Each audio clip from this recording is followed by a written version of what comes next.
வணக்கம். நான் உங்கள் டாக்டர் சி பாலாஜ். இன்றைய பதிவு பார்த்தீங்கன்னா, இந்த 40 நிமிடம் நடைப்பயிற்சிக்கு பதில் இந்த ஒரு ஆசனம் ஒரு 3 நிமிடங்கள் செய்யும் பொழுது நடைப்பயிற்சியில் சென்று வரக்கூடிய நன்மைகள் என்பது இதில் கிடைக்கக்கூடிய ஒரு ஆற்றல் நம்ம பார்க்கலாம்.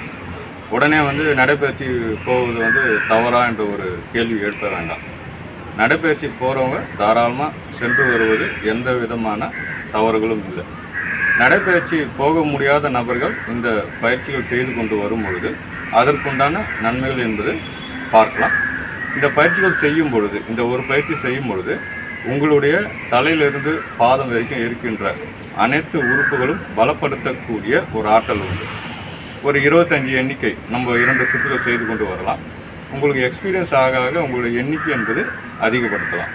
இதில் செய்யும் பொழுது உங்களுடைய ஹெட்லேருந்து டோ வரைக்கும் பார்த்தீங்கன்னா உங்களுடைய மெமரி பவர் இன்க்ரீஸ் பண்ணக்கூடிய ஒரு விஷயமாக பார்க்கலாம். கண் பார்வை தெளிவடையக்கூடிய ஒரு நிலை. அதே போல் கழுத்து பகுதின்னு பார்த்தீங்கன்னா தைராய்டு கிளாண்டுக்கு ஒரு முக்கியமான ஒரு பயிற்சியாக பார்க்கலாம். அதே போல் உங்களுடைய இருதயத்துக்கும் நல்லது, நுரையீரலுக்கும் நல்லது. நம்மளுடைய ராஜ உறுப்புகள் 12 ராஜ உறுப்புகளுக்கும் ஒரு முக்கியமான ஆற்றலை தரக்கூடிய ஒரு நிலையை நம்ம பார்க்கலாம். ஸ்பைனல் கார்டுக்கும் ரொம்ப நல்லது. அதே போல் இடுப்பு ஸ்தானத்தையும் பலப்படுத்தக்கூடிய ஒரு ஆற்றல் உண்டு. கிட்னிக்கும் ரொம்ப நல்லதுன்னு பார்க்கலாம். அதே போல் உங்களுடைய கால் மூட்டு பகுதி, உங்களுடைய பாதம், உங்களுடைய ஷோல்டர் ரீஜன் அனைத்திற்கும் பலப்படுத்தக்கூடிய ஒரு ஆற்றல் உண்டு. சக்கரவியாதிக்கும் ரொம்ப நல்லதுன்னு பார்க்கலாம். அதே போல் பெண்களுக்கு பார்த்தீங்கன்னா யூட்ரஸை ஸ்ட்ரென்தன் பண்ணக்கூடிய ஒரு ஆற்றல் என்பது உண்டு. இப்போ நம்ம இந்த நிலைக்கு வந்துடுறோம். வந்துட்டு கால்கள் இரண்டும் ஒன்றாக இணைக்கப்படுகிறது. கையை அப்படி கொண்டு வரோம். கால்கள் பார்த்தீங்கன்னா கொண்டு வரும்பொழுது இங்கே மூச்சு காற்று இழுக்கும், இங்கே மூச்சு காற்று வெளியில் வரும். காலை கொண்டு வரும். உங்களுடைய கைகள் இந்த இடத்துல குடிக்க முடிஞ்சால் குடிக்கலாம். அப்படி முடியலன்னா சாதாரணமாக கைகள் இப்படி இருக்கலாம், தவறு இல்லை. இந்த நிலைக்கு வந்த பிறகு மேலே உங்களுடைய இடுப்பு ஸ்தானத்தை மேலே உயர்த்தும். மேலே உயர்த்தும் பொழுது மூச்சு காற்று இருக்கும். டவுன் பண்ணும்போது மூச்சு காற்று வெளியில் வரும். அந்த நிலையில் சாதாரண ஒரு மூச்சு ஒரு 25 எண்ணிக்கை நம்ம செய்யலாம். ஆரம்ப காலகட்டத்தில் இந்த நிலை போதும். இதில் பார்த்தீங்கன்னா நம்ம இப்போ சொன்னது தான் உங்களுடைய ரத்த ஓட்டம் என்பது சீராக்கக்கூடிய ஒரு நிலையை நம்ம பார்க்கலாம்.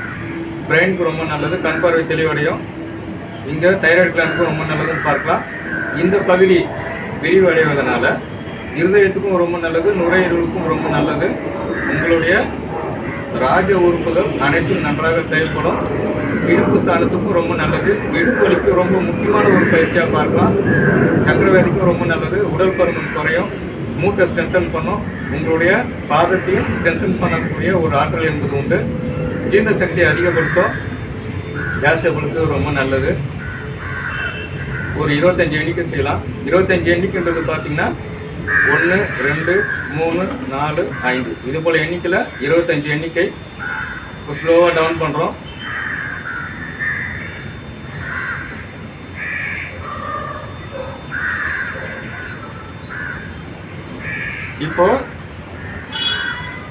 இப்போ பார்த்தீங்கன்னா உதாரணத்துக்கு இதுலேயே 2வது நிலை பார்க்கலாம்.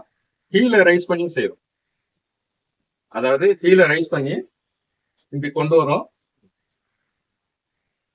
தோலை பேலன்ஸ் பண்ணி இருக்கணும். அந்த முதல் பயிற்சி நல்லா வந்த பிறகு இந்த 2வது நிலை செய்யலாம். இதுலயும் ஒரு 25 எண்ணிக்கை நம்ம செய்யலாம். இதுல L4 L5க்குலாம் ரொம்ப முக்கியமான ஒரு பயிற்சியா பார்க்கலாம். L3 L4 L5 S1க்குலாம் ஒரு முக்கியமான ஒரு தீர்வு சொல்லக்கூடிய ஒரு பயிற்சிகள் இதெல்லாம்.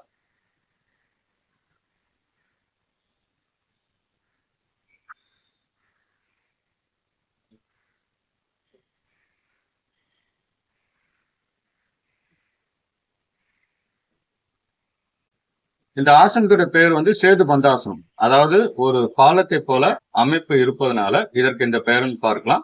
இப்போ உணவு எடுத்த பிறகு செய்யறதா இருந்தா ஒரு 3.5 மணி நேரம் சென்ற பிறகு செய்யணும். லிக்விட் டயட்டா எடுத்தீங்கன்னா ஒரு 1/2 மணி நேரம் சென்ற பிறகு செய்யணும். பெண்களை பொறுத்த வரைக்கும் மாதவிலக்கு ஏற்பட்ட தினங்களில் இந்த பயிற்சிகள் என்பது செய்ய வேண்டாம். இதுலயே நம்ம 2 நிலைகள் பார்த்தோம்.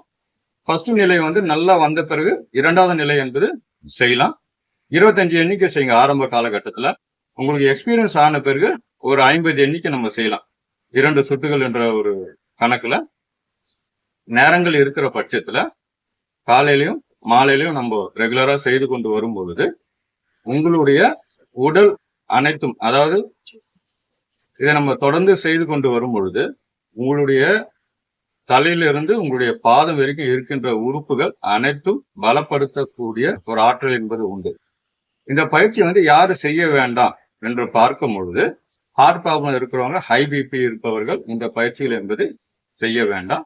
குடல் ஏற்றம் இறக்கம் இருப்பவர்கள் இந்த பயிற்சிகள் என்பது செய்ய வேண்டாம். இந்த பயிற்சி நம்ம நடைப்பயிற்சிக்கு பதில் செய்யக்கூடிய ஒரு நிலையா நம்ம எடுக்கலாம். அதாவது உங்களால நேரங்கள் இல்லாத பட்சத்தில், என்னால நடைப்பயிற்சி போவதற்கு நேரங்கள் இல்லை, அதாவது ஒரு சில நேரங்கள்ல பாத்தீங்கன்னா மழை வரக்கூடிய ஒரு காலங்கள் இருக்கலாம், அதே போல குளிர் அதிகமா இருக்கக்கூடிய காலங்கள் இருக்கலாம். அது போல நேரங்கள்ல இது போல பயிற்சிகள் என்பது செய்து கொண்டு வரலாம். இதுல செய்யும் பொழுது நம்முடைய சக்கரை வியாதியும் கட்டுப்பாட்டில் வரக்கூடிய ஒரு நிலையை நம்ம பார்க்கலாம். அதே போல உடல் ரீதியாக அனைத்து உறுப்புகளும் பலப்படுத்தக்கூடிய ஒரு ஆற்றல் என்பது உண்டு. நன்றி, வணக்கம்.